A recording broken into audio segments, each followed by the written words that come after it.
Halo Mario Booster, selamat datang kembali di channel Mario Angelo. Di video kali ini kita akan bahas mengenai Agatha All Along episode keempat yang akan mengisahkan tentang ujian kedua untuk Agatha Harkness dan juga para covernya di Witch's Road untuk mendapatkan apa yang mereka inginkan.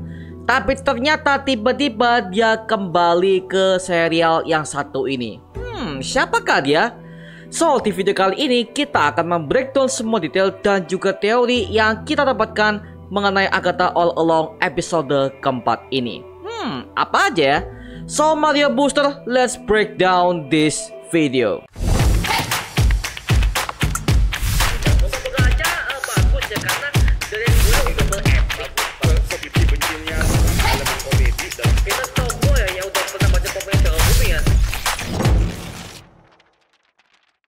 Oke, sebelum kita mulai breakdown episode 4 Agatha All Along ini, kita wajib kasih spoiler alert terlebih dahulu buat kalian, agar kalian yang belum menonton bisa menikmati cinema experience yang mendalam ketika pertama kali menonton serial yang satu ini. Oke, linknya sudah ada di kolom deskripsi di bawah. Oke, lanjut.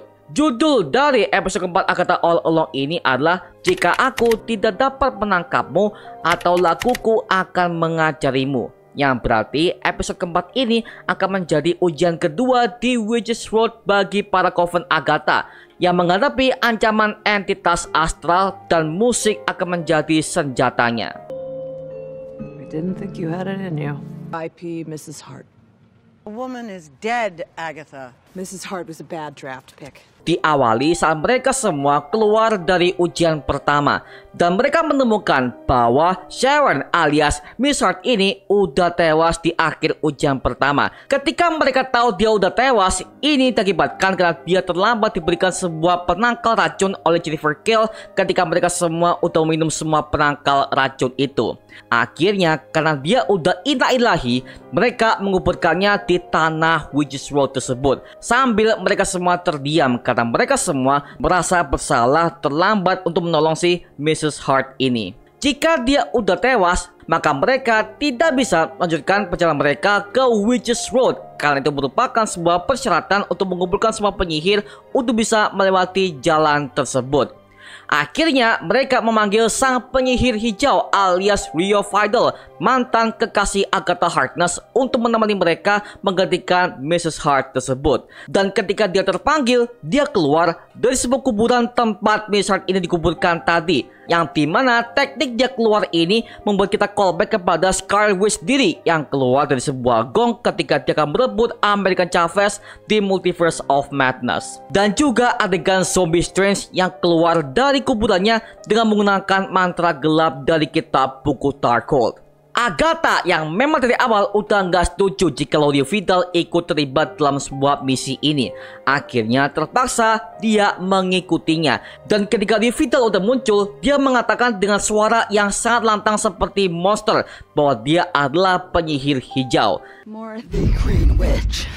Yang dimana kemungkinan ini mengarah kepada sosok Green Man dari mitologi Celtic yang melambangkan lahir kembali alias rebirth. Dan Rio Vidal muncul di jalan itu seperti melambangkan lahir kembali dari tanah kuburan tersebut. Kemudian mereka menemukan sebuah rumah di ujung sana, yang dimana rumah itu sangat familiar dengan penglihatan Alice Wu. Maka dari itu dia awalnya ingin melarikan diri dari Witch's World tersebut, tapi dia nggak bisa kabur karena jalannya ditahan oleh Witch's World tersebut. Karena itu merupakan sebuah persyaratan agar dia bisa keluar dari tempat tersebut. Sebenarnya rumah ini adalah rumah dari ibunya yang bernama Lorna Wu, yang merupakan seorang penyihir yang selalu mainkan konser dan juga lagu. Dan keberadaannya sampai sekarang itu menghilang ketika Alice Wu ini masih sangat muda. Dan mereka akhirnya menemukan pola fase bulan, yang dimana pola ini juga ada di rumah pertama yang mereka kunjungi di episode ketiga kemarin. Dan ternyata terungkap kalau Lorna Wu ini alias ibunya Alice Wu ini memang pernah mengakses Witch's Road ini dari awal. Tapi entah kenapa sampai sekarang dia nggak pernah ditemukan kembali alias dia tiba-tiba menghilang entah kemana. Maka dari situlah kenapa si Alice Wu ini ikut dengan perkumpulan Coven dari Agatha Harkness untuk menemukan keberadaan ibunya ini. Dan di episode keempat ini adalah awal petunjuk yang dimana kemungkinan dia bisa menemukan petunjuk tentang menghilangnya si Lorna Wu tersebut. Setelah mereka masuk ke rumah itu, tiba-tiba mereka juga berganti pakaian, yang dimana hal yang sama juga terjadi di episode ketiga dalam ujian pertama mereka di Witches Road tersebut. Tapi sekarang mereka berdandan seperti nuansa tahun 70-an. Dari semua kostum-kostum mereka, gua jadi selalu fokus kepada kostumnya si Tin ini, yang dimana pakaian dia ini mirip banget dengan anggota band dari The Beatles, yang dimana band ini juga eksis di tahun 70-an.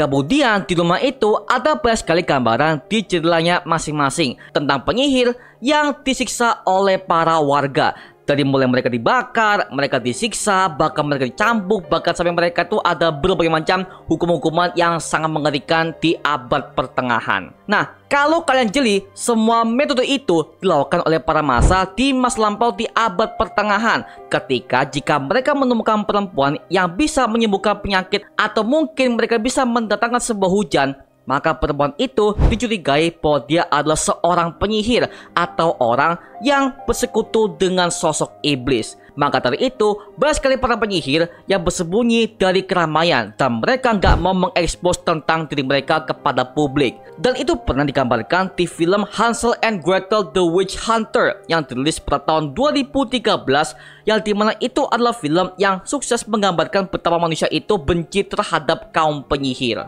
Alice Wu paham bahwa ini semua adalah ujian untuknya karena ada foto dari ibunya Lorna Wu yang terpapang di rumah itu, yang menandakan bahwa kunci untuk mereka bisa bebas dari ujian kedua ini adalah di Alice Wu sendiri.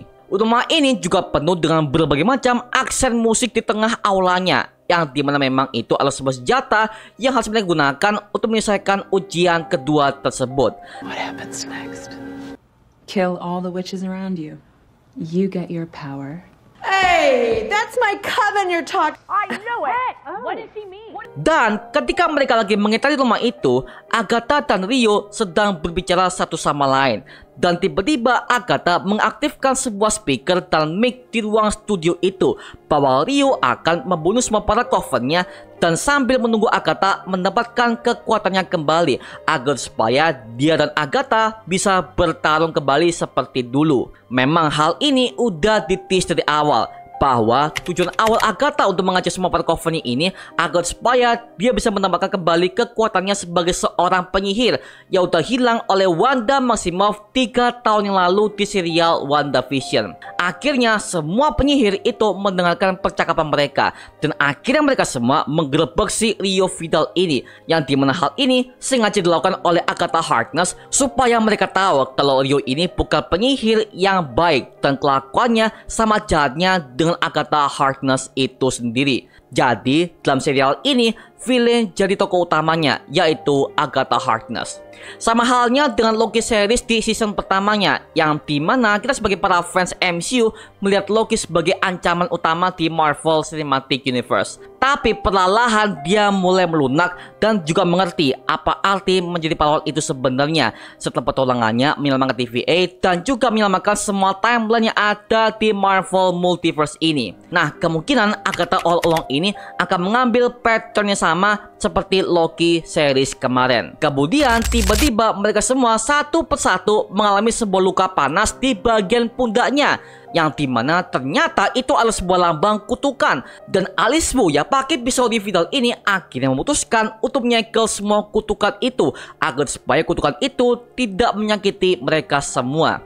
Ternyata terungkap kalau Alice Wu punya luka tersebut di bagian pundaknya sejak lama. Dan dia mengatakan bahwa itu adalah luka kutukan yang ia alami bersama dengan ibunya dan juga seluruh keluarganya di masa lampau. Yang dimana hal ini udah kita dapatkan di Agatha All Along episode ketiga kemarin. Yang dimana Lorna Wu mengatakan dengan jelas bahwa keluarganya sudah terkena kutukan. Nah, cara ampuh untuk penanganannya adalah dengan menggambarkan segel-segel sihir dalam tubuh mereka masing-masing agar supaya menghindari serangan sihir dari lawan-lawan penyihir yang akan mengancam mereka semua. Maka dari itu, Alice pun menggambarkan lingkaran sihir ini dengan mantra yang udah pernah ia miliki agar kutukan itu tidak menjalar ke tubuh mereka. Fase yang sama juga kita lihat di episode ketiga kemarin. Hanya saja mereka semua udah terlanjur meminum anggur merah itu, yang ternyata anggur merah itu adalah sebuah pantangan yang gak boleh mereka minum dari awal karena itu adalah sebuah racun. Sedangkan di episode keempat ini, pandangannya adalah bahwa mereka semua harus membentukkan lagu The Ballad of Witch's Road yang dinyanyikan oleh Lorna Wu di masa lalunya. Karena di awalnya lagu itu diputar dengan lirik yang sangat terbalik. Nah, sebenarnya ada alasannya kenapa lagu itu diputar dengan terbalik di serial Agatha All Along episode keempat ini. Karena hal ini menyindir kepada lagu-lagu di era tahun 70-an yang dimana ada banyak sekali kontroversi di balik lagu yang diputar terbalik ini, yang kebanyakan mengandung pesan dari setan atau iblis untuk para pendengarnya. Dan hal ini hampir terjadi kepada para band-band terkenal yang udah punya nama di Amerika Serikat di era tahun 70-an. Tapi kebanyakan adalah band-band yang punya tema metal dan juga mereka semua memuja setan itu sendiri. Makanya ketika mereka semua mendengarkan lagu itu dengan terbalik, Agatha langsung memecahkan kasetnya dan mereka semua langsung hancur seketika. Kemudian ketika mereka semua udah menyadari kalau kutukan itu akan semakin menjalar, mereka akhirnya menyanyikan sebuah lagu The Ballad of Witch's Road dengan musik yang dimiliki oleh Lorna Wu dulu. Dan ketika mereka lagi bernyanyi, akhirnya kutukan itu mewujudkan dirinya sebagai sosok iblis bersayap dengan rambut dan juga sayap yang begitu panjang. Dari bentuknya seperti ini, hampir mirip dengan sosok gargoyle yang ada pada mitologi Romawi, yang dimana gargoyle ini merupakan sebuah iblis yang menjaga sebuah tempat atau kastil di abad pertengahan. Dan biasanya patung ini sering kita jumpai di sebuah film-film yang bertemakan vampir ataupun film Dracula ya. Ketika iblis itu akan memangsa Alice Wood sebagai bentuk ujiannya, dia bisa memecahkannya dengan terus menyanyikan lagu itu sambil perlahan bakar tempat itu sebagai simbol menghancurkan kutukan tersebut. Sampai pada akhirnya iblis itu akhirnya hancur menjadi debu dan mereka semua berhasil keluar dari sana. Namun sayangnya Tin akhirnya udah terluka akibat sebelumnya udah dilempar oleh iblis itu yang membuat perutnya mengalami luka robek karena pecahan kaca.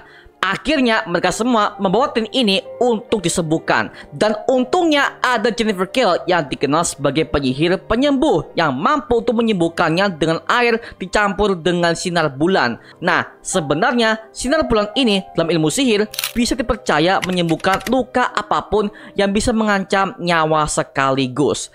Dan untungnya Tin masih bisa diselamatkan oleh Jennifer Kale dan juga semua para penyihir yang ada di sana. Dan kita bisa melihat reaksi Agatha Harkness ini. Terlihat dia sangat panik ketika Tin ini dalam keadaan sekarat.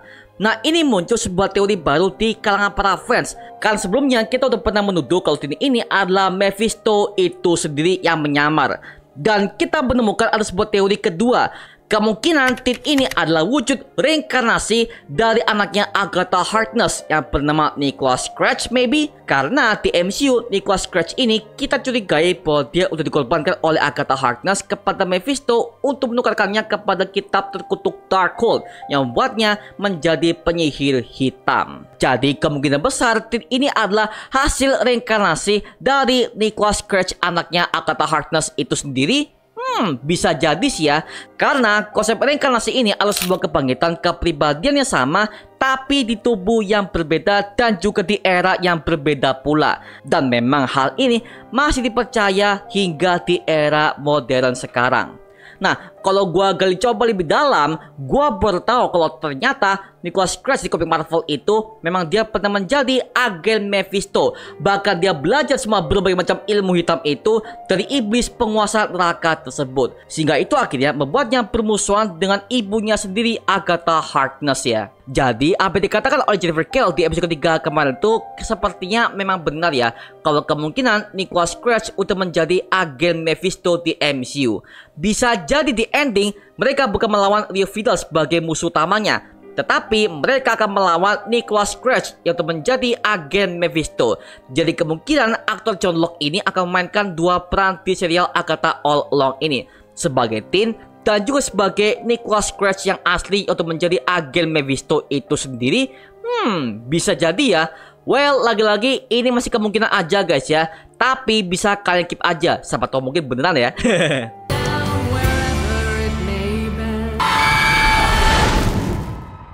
Did you put the sigil on me? A sigil works on the witch who cast it as well. What really happened to your son? Heal fast. We're not staying here long. Nah, Agatha juga agak tersinggung ketika dia menyebutkan apa yang terjadi kepada anak kandungnya. Karena memang itulah sebuah keputusan yang sangat dia sesali saat dia menukarkan anaknya kepada kitab Darkhold seperti penampakannya di episode ketiga kemarin. Ditambah lagi, Rio Vidal menyebutkan kalau Tin ini bukan anaknya. Nah, ini semakin curiga kalau Agatha memang dari awal udah tahu kalau Tin ini adalah hasil reinkarnasi anaknya Nicholas Scratch itu sendiri. Bisa jadi ya. Tapi so far kita tunggu aja bagaimana hasil akhirnya. Karena selama ini kita selalu fokus kepada Mephisto mulu nih. Kasian ya, udah ketuduh semenjak serial WandaVision kemarin nih. Jadi kemungkinan Rio Vidal ini udah tahu kalau memang dari awal Agatha untuk menjadi penyihir hitam karena anaknya yang udah ia korbankan demi kitab Darkhold ini. Dan dia melihat gerak-gerik Agatha Harkness yang makin lama dia peduli kepada Tin ini. Seperti ibu kandung yang sangat sayang kepada anak kandungnya. Well done sih ya, anjir lah. Di sini banyak banget yang bertanya, lah kok Agatha dan Rio akan berciuman? Apakah mereka adalah lesbian? Yes, mereka berdua memang lesbian karena aktrisnya Aubrey Plaza sebagai pemeran Rio Vidal di MCU ini, dia untuk mengkonfirmasi kepada para media kalau Agatha dan Rio di masa lalu memang mereka berdua sebagai sepasang kekasih lesbian. Tapi entah kenapa mereka berdua putus hubungan dan berakhir dengan cara yang gak bagus. Well, hal ini bisa kita kulik di episode berikutnya yang akan datang ya, oke? That boy isn't yours. Oke, itu cuma mengenai breakdown Agatha All Along episode keempat ini, yang dimana episode ini cukup membosankan dan juga memang agak sedikit boring ya. Tapi kita berhasil mengulik lebih dalam mengenai siapakah si Tin ini dan juga misteri di balik anaknya Agatha lebih dalam dan juga hubungannya dengan agen Mephisto yang di-spill di episode ketiga kemarin cuy. Wah, ini gokil nih. Nah, sekarang gua serahkan kepada kalian. Gimana tanggapan kalian mengenai Agatha All Along episode keempat ini? Kalau kalian punya teori atau detail yang gak aku sebutkan di video ini, tulis saja di kolom komentar di bawah dan kita bisa diskusikan bareng seperti biasanya, oke? Itu cuma mengenai video kali ini. Jangan lupa like, comment, dan subscribe untuk mendukung gua membuat video mendidik dan menghibur kalian semua. Karena gua janji sebisa mungkin gua akan buat video seperti lagi untuk kalian semua. Dan jangan lupa untuk follow semua sosial media kita di Instagram, Twitter, TikTok, bahkan Spotify kita ya. Linknya untuk gua siapkan di kolom deskripsi di bawah. Karena situ kita juga update berbagai macam konten terbaru buat kalian semua. Dan kalau kalian ingin join bersama kita di grup komunitas, langsung aja join di grup WA kita namanya Mario Booster Official. Linknya untuk gue siapkan di kolom deskripsi di bawah. Dan juga terima kasih buat kalian yang telah bergabung ke membership community. Nama gue Mario Angelo dan sampai ketemu di video berikutnya. Adios semuanya. Woo!